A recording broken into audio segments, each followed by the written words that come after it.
Hello and welcome to another edition of Artist Video from New Hope Art Gallery. And today we're focusing on Barbara Rosenbaum. Say hello, Barbara. Hello, Barbara. Hello, Barbara. See, she really is a wonderful assistant. She follows the rules sometimes, and I set some rules pretty good sometimes. So anyway, Barbara's also our assistant curator at the gallery.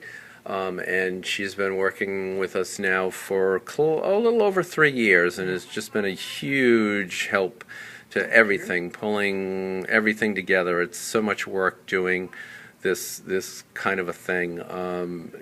Pulling shows together every 4 months. It just gets very, very crazy. And so, why don't you tell us a little bit about yourself, Barbara? Okay. Well, for 36 years, professionally, I am a speech and language pathologist. I have worked in both public and private schools. My last job, I was an assistant director of a private school that dealt with rehab and autism. When I retired, I had decided that I really would like to do something in the art world, and I had never painted, and I had never drawn. I do make jewelry, I do design gardens, and I cook. So I thought, well... It's a little bit of construction too, I believe, don't you? Yes. Yes. I do like to knock things down and put things back together. Yeah, well... Anyway, so I decided I was going to try to take a painting class, and I'd never held a brush before, and it was an adventure, and I don't know, I really and truly don't know if I'm talented or any good, but I love painting and I love drawing. It gives me a sense of peace and accomplishment. It has a beginning and an end, and I'm very unlike the profession that I had all my life, where things didn't end, it just kept going, and most of the time, it doesn't complain at the end. When you're finished, you can frame make it the or decision. hang it, and then start on a new project, and they're there, and it's just very exciting. Well, you say you're not sure if you're very talented, and we love your work, and we're going to show just how talented Barbara is. Now, why don't you tell us about some of these, certainly these 3 big pieces here. What's the name of the piece in the middle? Okay, this is called Americana. I'm going to try to get a little bit of a close-up here so people can really see the detail of it. It's beautiful. When I first started painting, my first painting teacher was named Richard Harrington, who is a rather famous artist in Rhode Island and elsewhere. And he shows with our gallery, by the way. Show with our gallery. And the first thing I ever drew was a pear, and then I did a few still lifes and something from a photograph. And Richard recognized that I was very frustrated because I'm not the kind of painter who is looking to paint a photograph. And the more I tried to be exact, the more frustrated I got. And so he suggested that I try to do some abstract painting. And how he introduced me to abstract painting was push color around a canvas. And when you want, add another color. And then look at how they go together. And then, when you decide maybe there's too much color, start taking color away. And so this was really the first abstract painting that I ever did. It's beautiful. Well, thank you. It's really, the colors are just gorgeous. Thank you. Well, it's about movement and color and making a statement. Kind of like you, movement and color. Because Barbara is a moving, colorful gal. Okay, back to your painting, yes. Okay, so this was done, and we loved it, and my husband loved it. So it usually hangs in my house. This painting... I love the frame, looks beautiful with it, too. Yeah, it's a perfect match. Yes. That was quite a little bit of an expense to put it in. Frames are very expensive. Yes, they tend to be. Especially, and I like to paint big, so the bigger the picture, the bigger the frame. Okay, so now we have another piece here. So this is called Touching. And I did this on my own, at home, and the whole idea was to play with light. So again, moving color around. And these are more, these colors are more coordinated in the same kind of feel. And I did a background, but I wanted the light to come from behind. And so I just played with it until it looked like what I wanted. So I call it touching. I don't ever tell people what I think it is because it's an abstract and I want people to be able to see To be able to their own feel thing. that. Exactly. So I am not going to say what I think it is. Yeah. Well, it's interesting, I find, too, because a lot of times I'll do that with my work, and people Yeah. will say what they think it is, and I'll say, oh, I never really thought of that. Right. Now that you've mentioned it, Right. yeah, I agree. So I've had, on both of these, a ton of interpretation. Yeah. So this next painting. It's really another piece with beautiful movement, like the centerpiece. Thank you. This next painting was done with another teacher of mine, Ida Schmulewitz, who I just adore. And she, again, Ida also shows with us as well. yes, she does. Again, she recognized my need to move and color. And so this was the first time I ever did tons, and I mean of layering, where I put on and took off, and put on and took off, so that if you look at it, you can see that it goes, you can look really deeply into it, but yet there's movement all around. Yeah, and I just want to say it really shows up, that the deepness of it shows up wonderfully on video. Oh, thank you. And my husband, this is my husband's favorite painting that I've done in this kind of genre, in the very abstract. And when he first looked at it, he said, it looks like the birth of the cosmos.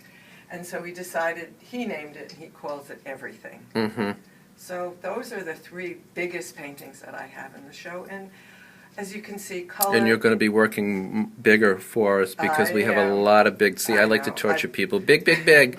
So we have a lot of big I have gone out spaces. and bought some very large canvases, and I'm going to play with them. Good. We like that. Okay, why don't you walk by and we'll follow you because you've got work in other parts of the gallery. This is upstairs in our second level of the gallery. We have 2 floors, and just as we're walking through, you can kind of see the size of it. It's really, really big. And this is like So these are all paintings. Yes, of different we have artists. different art. We have about 50 artists in this show, and you really can kind of see the different. We have everything from abstract to traditional, and watercolors, and photography, and drawing. And this beautiful piece is a group mosaic that was done and has been here for a while. So we'll just kind of continue down again. We have a long hallway of a lot of work, and so we're coming up on. Now, what's this piece? All right, so this is for drawing. And so I was taking a class, and the class was almost finished, and I had about a half hour or so to go. And I didn't want to do anything traditional. It was a very hot day, so I took a bunch of ink. I wet a piece of paper. I took a bunch of ink, and I just put it put it on, and let it just drip down, and whatever happened, happened. And then I took different kinds of charcoal, and I drew a scene that was out the window of the studio where I was working. And you're doing was this the piece that started your window series then, or No, actually not. The window series, the piece that I had in your last show, was one of the pieces that started that. Okay, But this I love that series. Yeah, thank you. But I'm trying to just get a little bit. Well, no, you're going to see my reflection, so let's keep the angle this way. This is, believe it or not, these are different colors of charcoal on top of ink. And it's very loose, and again, a big thing of mine is movement, so and it shows Nice. a lot of I like it. It's sort of a mix between that traditional landscape and just a nice abstract take on life. I love those kind of things. Now, for those of you watching who don't think I ever do anything traditional, I do have one piece that's rather traditional. Okay, well, And we're going to this is also a see. drawing, and this is in charcoal, and it's a still life. And again, I never am one to have quiet colors in my paintings or my drawings. So what you can see here are the boldness of the black and the white, and just a touch of color. And again, these are all charcoals. These are different charcoals. This is kind of interesting. Something that I like doing a lot is, this was a obviously it was a still life and a patterned tablecloth. Yeah. And Nice. what I do, instead of trying to draw the pattern, which I am never, I'm not going to be exact. It's just not who I am.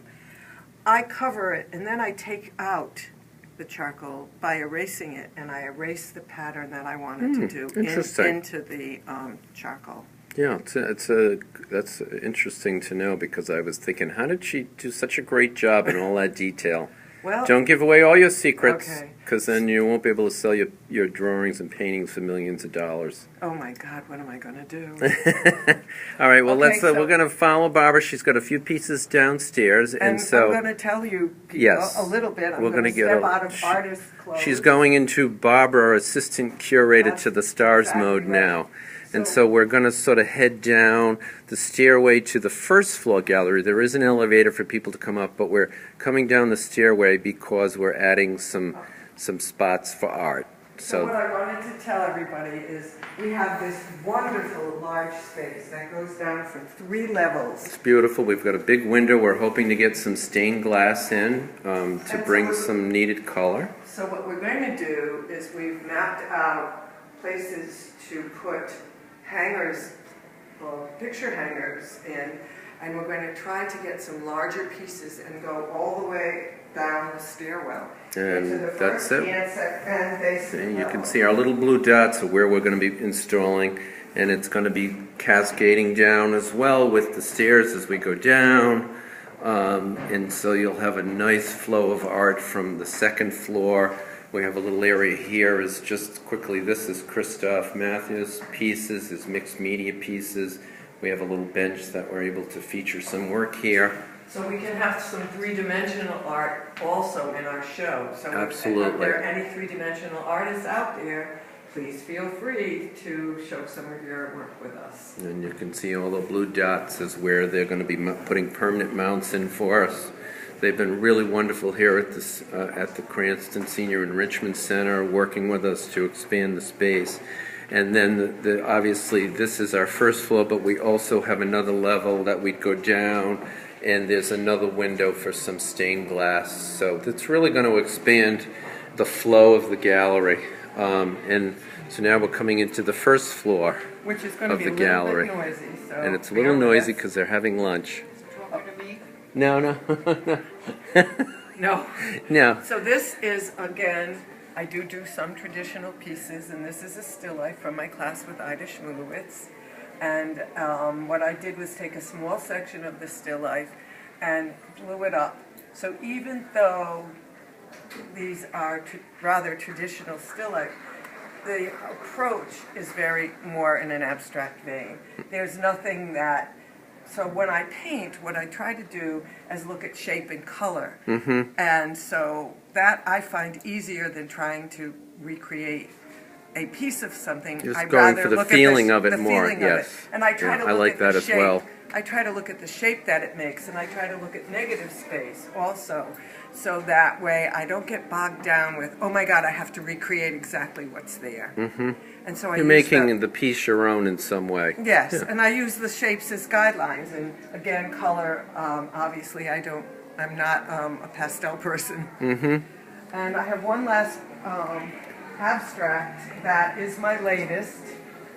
And as you can see, this is all part of our gallery. It's very large here. I love this piece too. This is wonderful. Thank you. And again, this was just what I was trying to do with this piece. And Richard Harrington, I did it in Richard Harrington's class.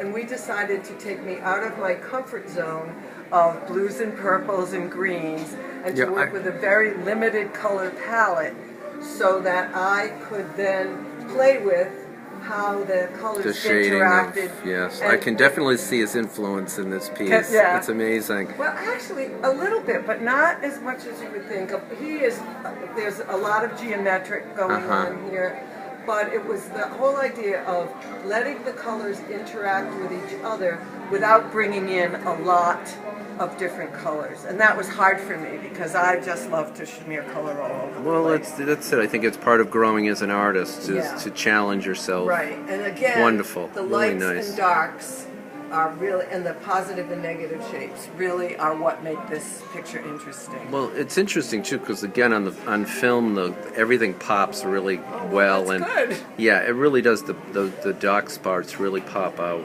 So I think you did a great job. Thank you so much. I So- appreciate it. Well, I think it's time to end our